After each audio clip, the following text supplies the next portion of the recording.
আলহামদুলিল্লাহ, আজ 17 নভেম্বর 2025 বাংলাদেশের মানুষের জন্য একটি আনন্দ ঘন উপলক্ষ তৈরি হলো।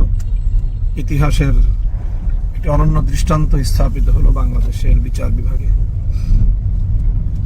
বিগত 2024 সালের জুলাই বিপ্লবের সময় নিরীহ ছাত্র জনতা সহ দেশপ্রেমিক নিরপরাধ মানুষের উপর নির্বিচারে হত্যাযজ্ঞ পরিচালনার দায়ে ইতিহাসের বর্বরতম ঘৃণ্যতম নরঘাতক স্বৈরাচারী শেখ হাসিনাকে মৃত্যুদণ্ডের ঐতিহাসিক রায় প্রদান করেছে আন্তর্জাতিক অপরাধ ট্রাইব্যুনাল।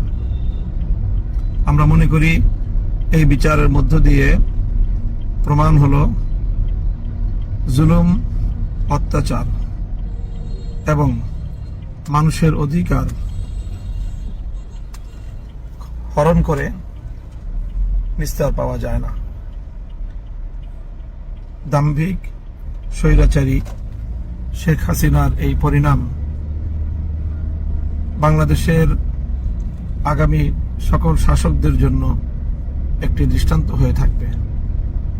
নিরীহ মানুষের রক্তে আর কারো হাত রঞ্জিত না হোক।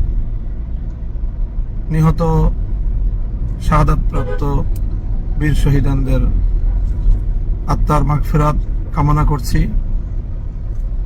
সেই সাথে যারা আপনজন হারিয়েছেন, আজকের ঐতিহাসিক রায়ের মধ্য দিয়ে তাদের অন্তর কিছুটা প্রশান্তি লাভ করবে, সান্ত্বনা পাবে। যারা জীবনের তরে পঙ্গুত্ব বরণ করেছেন, তারা একটি সান্ত্বনা নিয়ে জীবনের অবশিষ্ট সময়টুকু অতিবাহিত করতে পারবে। বাংলাদেশ ফ্যাসিবাদ মুক্ত, স্বৈরতন্ত্র মুক্ত একটি সুন্দর বাংলাদেশের দিকে এগিয়ে যাবে প্রত্যয়দীপ্ত কদমে। সেই প্রত্যাশা ব্যক্ত করছি আমরা।